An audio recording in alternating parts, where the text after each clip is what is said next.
Hey, how's it going, everyone? In this video, I just want to take a second and talk about a topic that's very near and dear to my heart as a developer, which is JavaScript. More specifically, I want to talk about the state that JavaScript is in right now, and I don't know, just some of my thoughts about the language in general. Now, first, let me say this: I would consider myself a JavaScript developer. I've developed JavaScript apps professionally. I know the JavaScript ecosystem pretty well. And I don't know, like this is just kind of like my thoughts on what's going on with this. So maybe before I get into that, let me just do a quick history of JavaScript. Just for anyone watching this video, we'll just kind of let's trace JavaScript back and kind of look at its origins, and we'll sort of see how it got to the point where it is today. And then I want to talk about some of my thoughts on that. So JavaScript, I mean, this is how I understand it. Like, I'm not like, I didn't, study a bunch before this about the history of JavaScript, but this is the way I understand it. So JavaScript was created by, I think it was created by a Mozilla developer. I think his name was like Brendan Ike. And this is in the 90s when the web was first starting to come out.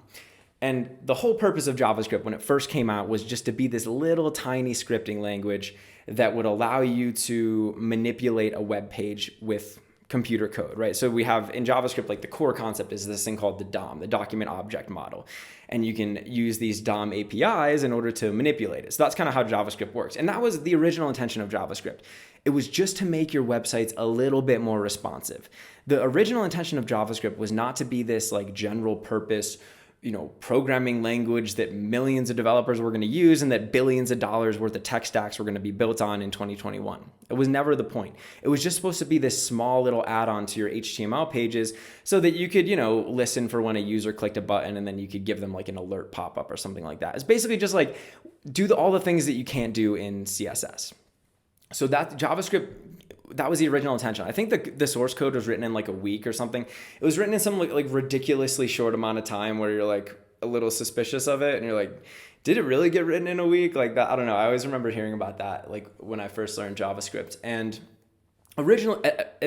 So JavaScript is all about the browser, right? That's what we need to talk about. So JavaScript is run by the browser. And this is something that's very unique. So JavaScript is pretty much the only programming language that I know of that does this.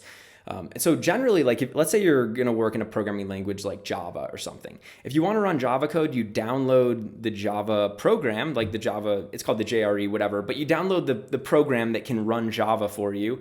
You write your Java code and then you run it. And as long as your friend has downloaded the same version of Java, the code's going to run exactly the same. JavaScript is different though, because JavaScript is run by the browser and there's like a million different browsers out there. And so right away, we're starting to get into what I consider one of the big problems with JavaScript, which is that it's not run in a consistent environment, right? JavaScript was originally implemented in the browser. So the browser is what's responsible for executing all the JavaScript code. But nowadays, we have 40 different browsers that you need to support if you're going to make a website. So you got like Internet Explorer, which, never works for anything. And then you got Chrome, which is like, Chrome's pretty on top of their shit. Like they have like Chromium. And, they have like their whole engine to be able to run JavaScript. And then you have, Microsoft's like just keeps trying and failing to be able to make the Edge browser a thing, got Firefox. So the whole thing about JavaScript is that each one of these browsers runs it. And for the most part, at least traditionally, they each had their own sort of way of running the JavaScript. And all of that was specified in this thing called ECMAScript. So ECMAScript, when JavaScript first was created, they sort of created this standard, which was called ECMAScript. And this was the standard that just basically defined like what JavaScript was and like all the different things you could do with JavaScript. And ECMAScript has different versions. You hear people talk about ES6, ES7, et cetera. There's all these different versions. And here's the problem though. It's like it's up to the browsers to follow that standard. And so as JavaScript developers, like one of the biggest problems is just like you write this code and then it just doesn't work on like 50% of browsers, or the new version of the ECMAScript standard comes out and everyone's like, yo, check out these cool JavaScript features. And then meanwhile, they don't work in 80% of the browsers that are out there, right? That's why we need things like polyfills, and it just gets so complicated. So, okay, that's a little like history of JavaScript, right? It was created in 1 week. It was just meant to work on websites and make them more responsive. But one of the fundamental problems is that it's up to the browsers to be able to run it, and then they have to implement this ECMAScript thing, and then you have like Internet Explorer just doesn't want doesn't want to play fair. So, you have to do all this stuff to make your websites work. Now, there's like a more traditional way to run JavaScript called Node.js, of course, but that's recent. And that's also not what most of the Node code or that's also not what most of the JavaScript code is being run on. Okay, so this brings me to my big problem with JavaScript. And I actually like JavaScript, and I like developing in it. But I'm an educator, so I'm always thinking like in terms of what is it like for a beginner to come in this industry. And I just taught a boot camp last year, and one of my jobs was to bring a group of like 30 developers into JavaScript and get them functional in it. And it's just like it's a disaster. Like it's so difficult to just like to go from knowing nothing about JavaScript to being in a place where you're effective with it. There's so many quirks and idiosyncrasies about JavaScript that just make it so difficult for developers to come into it. I mean, I'll name a couple things that just blow beginners' mind when they're trying to learn. I mean, okay, think about this, man. You're a beginner writing JavaScript. You got to learn the DOM APIs, right? You might need to learn a little bit of Node.js. You need to learn about asynchronous code. The asynchronous thing alone, just understanding what are callbacks, what are promises, what are the difference, when should you use a callback, when should you use a promise, right? Understanding things like polyfills. Not every browser is able to run all of this JavaScript code, so we have to make up for that. There's all sorts of other stuff too. If now we're combining the Node.js environment with the browser.js environment, so we have things like Webpack, we got Babel running in there, you got all sorts of like transpilers and all this crap. Like when you program in other languages, like there's none of this stuff, right? There's none of these weird little things that we have to like keep track of. I don't know. I just think like, okay, look at something like a React app, right? This is what most people are doing in JavaScript, is they're writing React. Okay. Literally, if you want to write effective React, you basically have to use create React app. Like, are you going to set up your whole like React pipeline from scratch? No, because you need to add in Webpack, you need Babel, you probably want to have some server running so it update. Like you need to do all of these things just to get this to work. Like, why is it so complicated, And if you're a beginner coming in, you're looking at like a React app or you're looking at something like that, I don't know. It's just like, there's so many things that you have to just like account for. It's just so difficult.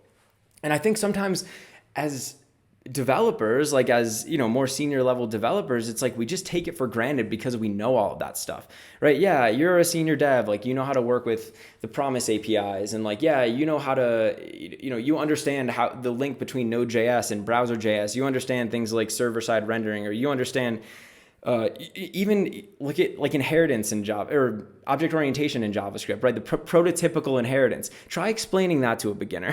It's so difficult. They just don't get it because it's so foreign from all the other things that are in the industry. And look, I'm just kind of ranting about JavaScript. Like that's fine, but I don't necessarily have like an answer to any of this. But I just think that JavaScript has just become this like, it's just like so difficult to deal with, right? Like just to create a front end of a website with something like React, you need Webpack, you need Babel, you need all these other things that are running in the background. You probably need some like ES linting stuff. Then you need a testing library. It's just like, imagine you're a beginner coming into this JavaScript ecosystem and you're trying to learn all that stuff. It's like, it's almost impossible, let alone if you're trying to go from browser JavaScript to Node.js. I mean, I remember, this is like a couple years ago, but when I was first really getting into Node.js and I go into my Node.js file and I try to do, import whatever from whatever, right? I'm trying to use like whatever they call it, the new import syntax. And,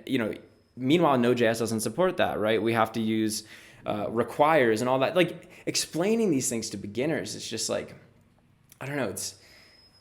It's just like it's so difficult for people to wrap their heads around this stuff. And I think as people, as developers who already understand JavaScript and are already comfortable in that environment, it's very easy to just say, well, all the beginners, they just need to learn all that stuff, right? They need to learn, they should go in and, and try to learn all this. Like they can't, it's so difficult. Like and we're using all these things in so many different ways. It's just, I worry that as an industry, we're investing so much time and money and developer power into JavaScript stacks.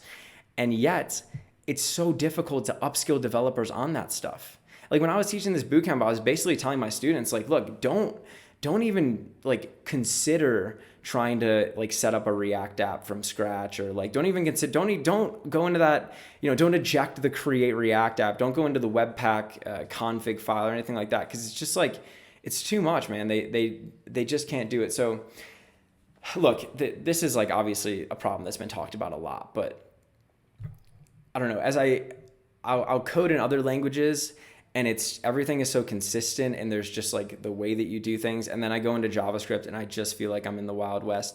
Everyone's throwing there's some new thing that you need to add onto your app now to make it work. Or there's there's a million different ways that you can do like CSS or whatever. There's just like, there's too much going on in this ecosystem. So I don't know the answer, but I do think that as developers, specifically as JavaScript developers, we need to be more understanding of beginners. We need to be more aware that there is a huge, massive learning curve to get into JavaScript, and that it's like, I'm telling you, I've taught all this stuff multiple times, just trying to go through it, trying to put it together in an order that really makes sense. And there's just so much there. So look, nothing's going to get fixed, right? There's too much invested in JavaScript already. I think we're too deep into it. And I'm certainly like, I'm riding the train. Like I'm on this, like I'm ready to go. But I guess this is my message to anyone who's like mentoring a junior dev, anyone who's trying to teach a junior dev, or somebody who's coming up as a junior dev, which is, you just need to understand that JavaScript's a beast.